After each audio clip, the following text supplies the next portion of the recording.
ഹരി ഓം. ശ്രീകൃഷ്ണൻ്റെ ഭാര്യമാരിൽ 8 ഒരാളാണ് ജാമ്പവതി. ഈ ജാമ്പവതിയുടെ മകനാണ് സാമ്പൻ. ഈ സാമ്പൻ എന്നും അമ്മയുടെ കൂടെ നടക്കുന്നത് കൊണ്ടാണ് സാമ്പൻ എന്നുള്ള പേര് വന്നത്. അപ്പോൾ ദുര്യോധനൻ്റെ മകളുടെ കല്യാണമാണ്, ലക്ഷ്മണ എന്നാണ് പേര്. അപ്പോൾ ഈ സ്വയംവരമാണ്, എന്നാലും ഇവരെ ക്ഷണിച്ചിട്ടില്ല. പക്ഷെ സാമ്പൻ അവിടെ പോകും. അവിടെ പോയി പിന്നെ കുറേ രാജാക്കന്മാർ വന്നിരിക്കുന്നുണ്ട് അവിടെ. അപ്പോൾ അവരെ ഒന്നും പിന്നെ ഇവൾക്കൂട്ട് ഇഷ്ടപ്പെട്ടിട്ടുമില്ല. പിന്നെ ആരെയും അവൾക്ക് ഇഷ്ടപ്പെട്ടില്ല. അവളങ്ങനെ ഒരു പ്രത്യേകിച്ച് ആരും ഇഷ്ടപ്പെടാത്ത ഒരു കുട്ടിയാണ്. അവസാനം സാമ്പൻ പോയി ഈ പെൺകുട്ടിയെ പിടിച്ചുകൊണ്ട് വന്നിട്ട് മാലയിടാൻ നിൽക്കുമ്പോൾ ദുര്യോധനൻ സാമ്പനെ കെട്ടിയിട്ടിട്ട് നീ എന്ത് ധൈര്യത്തിൽ അവിടെ വന്നിട്ട് എൻ്റെ മകളെ ഇതാക്കണം? എനിക്ക് ഇഷ്ടപ്പെട്ടു, ഞാൻ കൊണ്ടുപോകണം. അങ്ങനെ ഇഷ്ടപ്പെട്ട് കൊണ്ടുപോകാൻ പറ്റുമോ? വീട്ടുകാരുടെ ഇഷ്ടവും കൂടി നോക്കണ്ടേ? ഞാൻ അച്ഛനല്ലേ, അച്ഛൻ്റെ ഇഷ്ടം നോക്കണ്ടേ? പിന്നെ പെൺകുട്ടിയുടെ ഇഷ്ടം നോക്കണ്ടേ? പെൺകുട്ടിക്ക് ഇഷ്ടമല്ല എന്ന് പറഞ്ഞിട്ടില്ലല്ലോ. അപ്പം ഞാൻ എന്തായാലും നിങ്ങളുടെ മകളെ കല്യാണം കഴിച്ച് കൊണ്ടുപോകാൻ പറഞ്ഞു.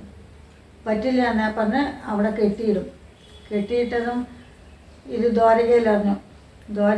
അവർ കൂട്ടത്തോട് വന്നു. ബലരാമനെ വലിയ ബഹുമാനമാണ് ദുര്യോധനന്. കൃഷ്ണനെ ഇഷ്ടമല്ല, ബലരാമനെ ഇഷ്ടമാണ്. അപ്പോൾ പിന്നെ എന്താ ദുര്യോധന, അവനിപ്പോൾ എന്താ ഒരു കുറവുള്ളത്? അതുകൊണ്ട് നീ അതിനെ സമ്മതിക്കേ എന്നും പറഞ്ഞ് ലക്ഷ്മണനെ ഈ സാമ്പനെ കല്യാണം കഴിച്ചു കൊടുത്തു. അങ്ങനെ വേണ്ട സ്ത്രീധനമൊക്കെ കൊടുത്ത് പോട്ടെ, എന്നോട് ക്ഷമിക്കണം, എൻ്റെ വിവരക്കേട് കൊണ്ട് ഞാൻ ചെയ്താണ്. അങ്ങ് പറഞ്ഞാൽ പിന്നെ എനിക്ക് അതിന് 2 പക്ഷമില്ല എന്ന് പറഞ്ഞ് ഇവരുടെ ഗുരുവും കൂടിയാണ് ആര്? ബലരാമൻ.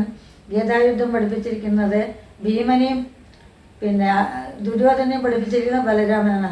അതാണ് യുദ്ധസമയത്ത് ആ 2 കൂട്ടരും ഇതായിക്കൊണ്ട് എനിക്കിത് കാണാൻ വയ്യാന്ന് പറഞ്ഞിട്ട് ബലരാമൻ ഒന്ന് നിർത്തിക്കൂടെ പറയും.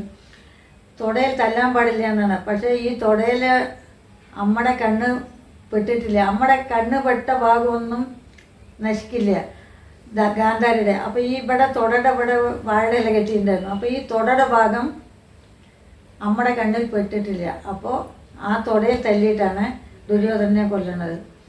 അപ്പോൾ ഇത് കണ്ടു നിൽക്കാൻ വയ്യാണ്ട് ബലരാമൻ തിരിച്ചു പോകണ്ട. പക്ഷേ ബലരാമന് ഭയങ്കര ഇഷ്ടമാണ് ദുര്യോധനെ. ദുഷ്ടനാണ്, എന്നാലും ശിഷ്യനാണല്ലോ. അപ്പോൾ ഈ ബലരാമൻ പറഞ്ഞപ്പോൾ സമ്മതിച്ച് സാമ്പന് ലക്ഷ്മണനെ കല്യാണം കഴിച്ചു കൊടുത്തു. അവർ സുഖമായി ജീവിച്ചു. വരൂ.